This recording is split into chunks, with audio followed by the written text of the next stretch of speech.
Mannok is a uniquely located business. It's located on the border between the Republic of Ireland and Northern Ireland, and as such it's on the only land border which will exist between the EU and the UK following the UK's exit on the 1st of January. We have operations both in the Republic of Ireland and in Northern Ireland within our business. So for example, in the Republic of Ireland we have our cement plant in Ballyconnell. We also have our packaging plant which manufactures plastic packaging, and we have our PIR insulation plant located in the Republic of Ireland. We also have some quarry assets in that jurisdiction as well. On the Northern Ireland side of the border then we have a number of our concrete product businesses. So we've got our precast concrete plant, we have our roof tile plant, our administration office facility, our aircrete thermal block plant, and our dense concrete block plant, as well as ready mix facilities and also a number of quarry activities located in Northern Ireland as well. On a day-to-day basis, the Mannok business would have approximately 450 to 500 cross-border movements of its product. That could be raw material coming from our quarries into the cement plant in the Republic of Ireland, or some of our cement products go into our concrete product businesses in Northern Ireland. In addition to that, obviously we have a significant amount of customer product moving from our different production facilities out to our customer base as well, within the island of Ireland. And on a daily basis, we have probably on average around 80 to 90 truckloads per day, leaving our base here in Ballyconnell and Derrylin and traversing the Irish Sea over to our GB customer base. And the border in that eventuality it's invisible.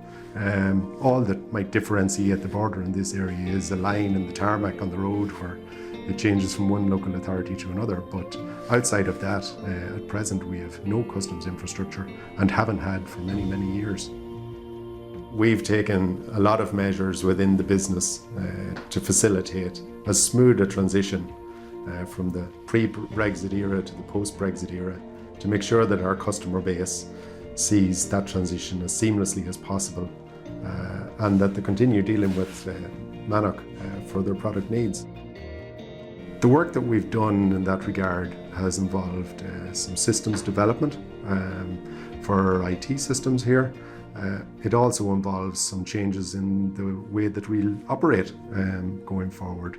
And in addition to that, we've also had to look at our corporate structure to make sure that the corporate structure was fit for purpose under the new, I suppose if you want to call it, post-Brexit Day scenario. So what we've done is we have established a number of new legal entities within our business, a number of new companies within the GB market. And in effect, what will end up happening is our GB customers will be dealing with a Mannok GB entity. So they will be dealing with that entity directly, they will be placing their orders with that business. And in addition to that, they will be getting their invoices and will be paying those entities based in GB as well. And then behind the scenes as such, we as a business will be catering and dealing with all of the administration that's associated with the cross-border movement of those goods. All of the red tape associated with customs documentation, declarations, etc. is contained in effect within the Mannok organisation, and we will look after all of that for our customers. So from a customer perspective, it's the exact same dealing with Mannok as it is dealing with a supplier who's just down the road from you. No doubt our customers will be wondering, is this going to lead to extra cost for them with the product that we're supplying to them? I suppose if you look at that, what we will be doing is we will be seeking to get a market price for our product. Tariffs obviously is something which is a little bit of an unknown post the 1st of January 21. In terms of the actual tariffs that apply to our products, they range, I suppose, in value from potentially 0% under WTO or World Trade Organization tariffs to 6.5% for some of our products. And in addition to that, obviously, that is going to impact on our competitors as well, some of which import a significant amount of the raw material from Europe. The price that we charge on the invoice will be the entire price, including whatever tariffs might apply to us. So in summary, we can reassure our customers that the prices we charge for our products will be in line with market pricing within the markets that we're operating in and servicing. And we do believe that for the quality of the product that we supply, we are very competitively priced. Naturally, another consideration for the business is the supply chain of raw materials and indeed parts, for example, for machinery on our production lines, and where those products are coming from, where they're sourced, and is the eventuality of Brexit going to have any impact on those. And we've been working with our supplier base for quite a period of time now to ensure that the structures that they have in place and the supply chains and supply lines that they have in place are sufficient and robust to cater with a Brexit scenario.